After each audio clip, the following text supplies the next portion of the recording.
Hi, I'm Sinead, one of the group fitness instructors here at Glenara Leisure. I'm here to put you through a Fitball or Swiss ball workout.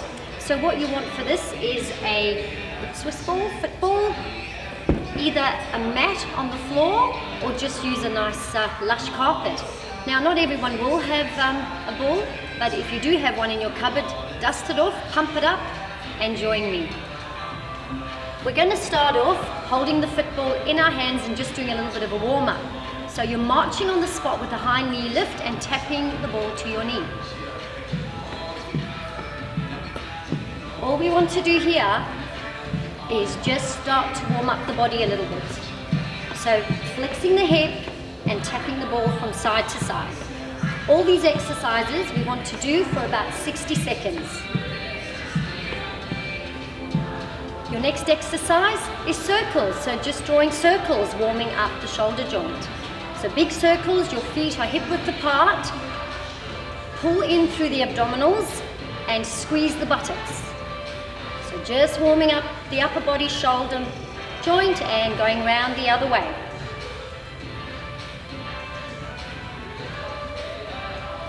Remember to smile, have fun. Alright, next we're going to sit down on the ball. You usually want the ball to be at about your hip height, so your knees are either at or just below hip height. Sitting on the ball, and we're going to start walking forward on it. So forward, forward, back, back, forward, forward, back.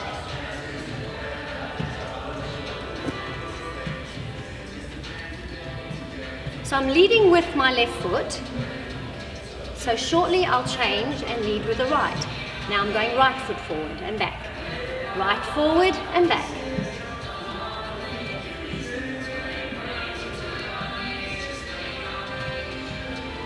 So again, just all a little bit of a warm-up before we get into the heart of the workout. Stopping here and heel tap, so just tap and tap. There's a little bit of a bounce off the ball here. Always making sure you're sitting up with a beautiful, long, strong, neutral spine, engaging your lower abdominals, and sitting up nice and tall.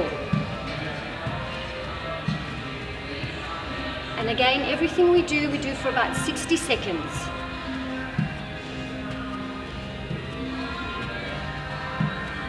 All right, then sitting nice and tall, make sure the hips are square, and when you're ready, transfer your balance into one leg, and lift and hold. You're going to feel a little bit of tension through the quad muscle.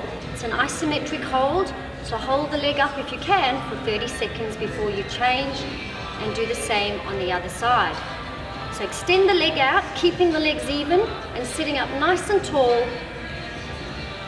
just extending the leg out. Now we're doing marching. Again, we're working on engaging our core muscles here. So opposite arm, opposite leg. Try and keep the hips level. Then swap legs, balance on that side and lift the other leg up. Always sitting nice and tall through the spine. We're working on posture and balance through these movements.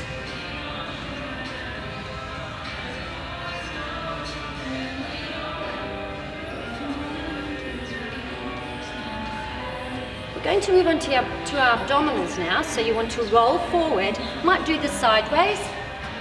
We're going to roll forward off the ball, make sure it's supporting our hips, popping our hands behind our head and dropping the body and lifting. Drop, keep a little tuck of chin to chest, roll off the ball with your back, keeping your arms nice and wide. And a few crunches here. Lifting up.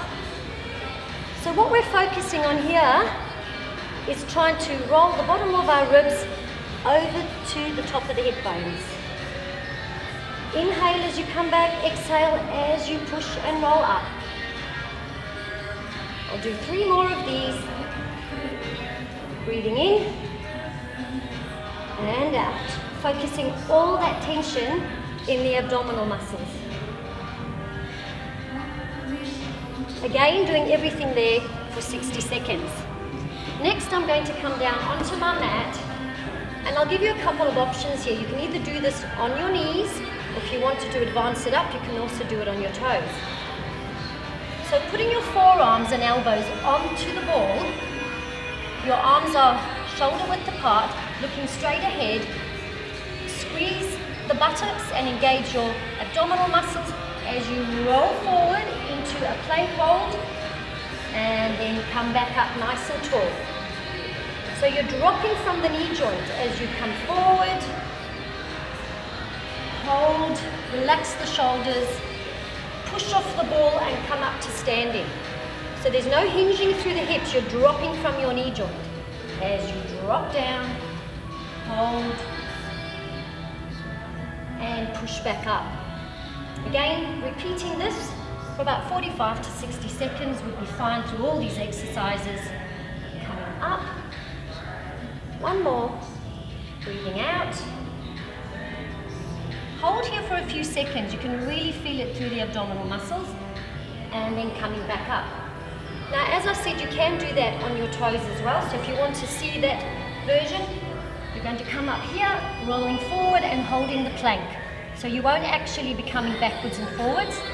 You can just hold your plank here as well. Make sure you're engaging pelvic floor, squeezing the glutes, tighten your quads, your thigh muscles, and just look straight down, keeping a nice neutral spine. And drop back down to the knees. The next thing we're going to do is stir the pot. Again, you could do that on your knees or on your toes. So if I'm doing it from a knee level, I'm holding my plank and I'm just stirring the ball here in one direction. Always looking straight down so you maintain that nice neutral spine. You can really feel this through the abdominal wall. It's a fantastic exercise. Then spin it the other way. Going around. Make sure there's no tension through your shoulders and your upper traps. Relaxing through there. All the work is happening in the abdominals. Again, if you were wanting to do that in a high plank on the toes, you are here, a lot harder, and doing the same thing. Engage pelvic floor, squeeze the glutes, tighten the quads, and rotate. One way for 30 seconds, and then the other. And drop down. If you need a little stretch at this point, sit back on your heels, roll the ball forward, press as far away as you can. Now push your armpits towards the ground, feel a beautiful stretch through your upper shoulders, and reaching as far forward as you can so that you're feeling that through the lower back as well. And coming up. Next we'll go lying on the floor with the ball for some abdominal work, glute work and hamstrings. So I'll start off with the abdominals. So what we're doing here is your feet, your knees on tabletop over your hips. Pop the ball onto the shelf, nice and wide to hold it. Come back into your crunch as you lift up, grab the ball, take the legs out, hands out, and pop the ball back onto your legs and go down. Coming up, grab the ball. If you don't want to extend the legs out because of lower back issues, just keep the feet and legs in tabletop and come back down. If you want to do that leg extension, if you've got no lower back issues, extend it out and back in. And down. And up. Extending arms out and legs out, or just keeping those legs in tabletop. And down. Great way to work the abdominals. Next we're going to extend the legs out to 45 degrees and hold the ball between the inside of your ankles and your inner calves. Just holding here, making sure there's a little tuck of your chin to your chest. Flatten the back into the mat beneath you, palms facing up. And now just slowly drop the legs down as low as you can without engaging the lower back. There, and coming back up. Squeeze into the ball so you're engaging your inner thighs and drop down just a little ways and then back up. So as I've said, you can do any of these exercises from anywhere between 45 to 60 seconds and coming back up. So when you've done that, the next one is to keep the ball between your legs and now just bring the ball down, tap the ground and lift up. Always work to squeeze the ball so that your inner thighs are also working for you. Up here. Breathing out and in. Remember to keep that little tuck of your chin to your chest. You don't want to be looking straight up ahead. Now my cervical spine is an extension, always seeking to keep that nice neutral spine. And lifting. You can really feel this in the inner thighs. It's a great workout. And up. Down. And up. Alright, next I'll show you some hamstring curls. So you're going to roll the ball out. Have your ankles and about half of your calf muscle on the ball here. The target muscle here is the hamstrings. So what you want to do is hold up, press into the bridge. If you start to feel it in the calves too much, just adjust where your legs are making contact with the ball until you get it in the right spot for you to make sure you feel this through your hamstrings. So hold up, press your feet into the ball and keeping the hips up, pull the ball into your buttock. Extending out and pulling it in and out. Make sure you're keeping the hips in neutral and well off the ground. And do this slowly. This one is absolutely fabulous for hitting your hamstrings. You'll be surprised. Pushing out. Do remember, if you start to feel it in the calves more than the hamstrings, just adjust your position of your feet and legs on the ball to make sure you do feel it in the hamstrings. Pull it in and slowly roll it out. In and out. And when you're ready, your time's up, just dropping down. Alright, coming up into a seated position. We can also do some push-ups on the ball. So again, you can do this from the knees or on your toes. I'll show you both options. Make sure that you are angled at 45 degrees away from your ball. Hands are nice and wide and press into the ball. When you're ready, just drop your chest down to the ball, breathing in and press up and out. Breathing in and out. You might even see the muscles in my arm shaking. The reason for that happening is there's instability. My hands are not on the stable ground. So it's actually a lot more challenging because I have this unstable thing underneath my hands. Breathing in and out, press away. Again, you could do this on your toes. So coming up, here, push down into the ball. Hands are a little wider than shoulder width apart, then slowly drop down. Breathing in and out. Engage the glutes, tighten the quads, abs are drawing in towards your spine and push out. I'll give you one more of those. Breathing in and out and dropping down. What we're going to do next is work our lower back. So with this one, you're wanting to make sure your feet, you could even have your feet up against a wall if you want that little bit extra stability. You're going to put the ball under your hips as much as you can. So make sure that your navel from about the belly button up is above the ball.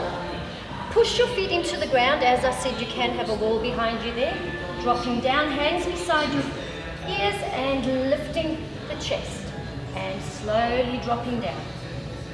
Inhale to prepare. Exhale as you press up and away. Inhale as you come down. So make sure you stop at neutral spine. You don't need to go all the way down. Just at neutral spine because it's just a back extension. It's not about the forward flexion. It's all about the backward extension. Lift up and back to neutral. So what we're working here is the lower back extensor muscles, and you'll feel the glute turns on as well as you lift the chest up. So inhale, prepare. Exhale, press out. Breathing in and out. And when you're done, just relaxing there. A couple of stretches you could do. You could actually walk over the ball and just drop down. Using the ball to support you and just falling over it essentially. Just dropping forward. Another exercise we can do for our core is the 4-point kneel with the ball beneath you. So again, because you've got this unstable object beneath you, it creates a little bit more work for you to balance and stabilize on. So hands are under shoulders, your legs are extended out, looking straight down at the mat beneath you. When you're ready, lift opposite arm, opposite leg, and press your hips into the ball and hold. Probably work at about a 15-second hold each side here. When you're ready, drop your hand back down under your shoulder and reaching forward. Making sure you've got a nice straight line through your arm and your leg. 15-second hold, change. Press your hips into the ball as you lift, reach. Try and pretend you're reaching and stretching out to the wall in front of you with your fingers, and the same for your foot behind you. Stretch and elongate the leg as if you're trying to touch an imaginary wall behind you. And dropping down. Last one, press your hips into the ball, reach forward, extend. As you can see, I'm better on one side than the other, and that's fine. Reaching forward, stretching, and holding. And stopping down there. I'll show you one of my favorite stretches to finish, but only do this if you have not been advised to not do a backward extension. So I personally love this stretch. Again, you could have the wall here in front of you just to lever off. Walking forward, make sure that your head and shoulders are on the ball, lifting the hips up, and when you're ready, drop the arms back behind you and walking all the way back. Make sure you keep your head on the ball, don't lift it, otherwise you will get dizzy, and hold here. Just hold here for about 20 seconds. When you're done, make sure you keep your head and shoulders on the ball. Don't lift the head until you are looking straight up at the ceiling again. Now lift the head, lift the upper back, and come back into your seated position. Now you could do that 2 or 3 times. If you've got any tightness in your lower back, this is such a lovely way of just releasing any tension that you may feel in your lower back. But do bear in mind, only do that deep backward extension if you haven't been told not to do so by an allied health professional. I hope you enjoyed that workout, everyone. Take care and see you soon.